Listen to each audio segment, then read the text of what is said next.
Hi guys, welcome back to Physics 150. Today we're going to look at, for this video, we're going to look at Gauss Law. That is 1.6. Okay, Gauss Law. Now, Gauss Law actually has some relationship with the Coulomb's Law. Okay, Coulomb's Law was discovered first. After that is Gauss Law, except Gauss Law is more powerful in dealing with electric field. So first we want to look at Gauss law formula. Okay, from Gauss law, okay, states that the change in electric flux is directly proportional to the charge enclosed in a volume. All right, so that is Gauss law, the simplest way to understand Gauss law. So now what does that mean? Well, before that, we write down the equation for that. So flux changes, the change in flux, okay, delta phi, which this one stands for the E dot A. So it's directly proportional to the charge enclosed. Okay, charge cover in a surface area, in a volume. Okay, charge cover in a volume. So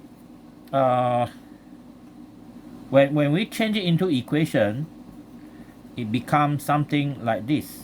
Okay, so we have a constant K Q enclosed, but that constant is actually equal to 1 over epsilon naught. Okay, and you already know epsilon naught, which is 8.85 10 to the power minus 12 farad per meter.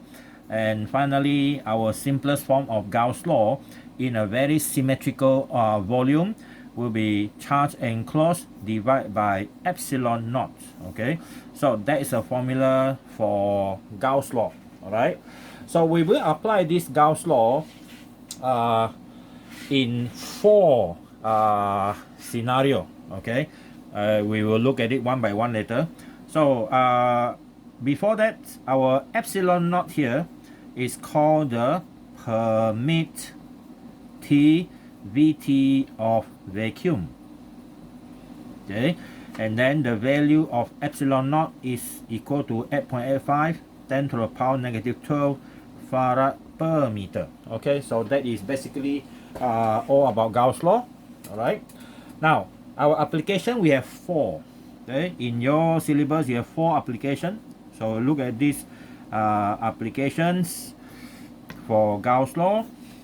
Okay, we have 4. Number 1 is conducting sphere. All are very symmetrical. And then number 2 is non-conducting sphere.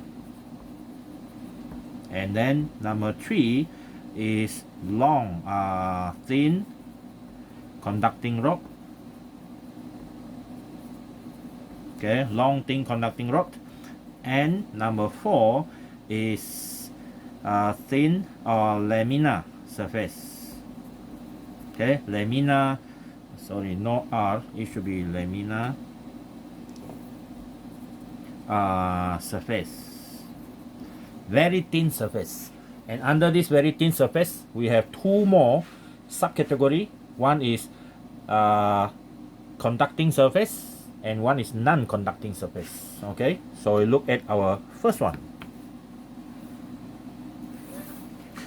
So our first application is conducting sphere. Conducting sphere, for example, a conducting sphere will be a sphere made of aluminum, a sphere that is made of iron, a sphere that is made of copper. These are conducting sphere. Metallic sphere mostly, okay, metallic sphere. So it can be hollow, that means nothing empty inside, or a solid conducting sphere. It doesn't matter, okay. So here we start with by drawing a conducting sphere. Okay, so we have this conducting sphere here.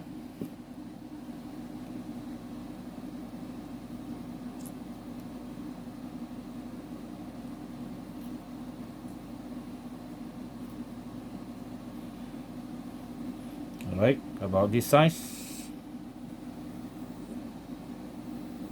Okay, so again we further assume that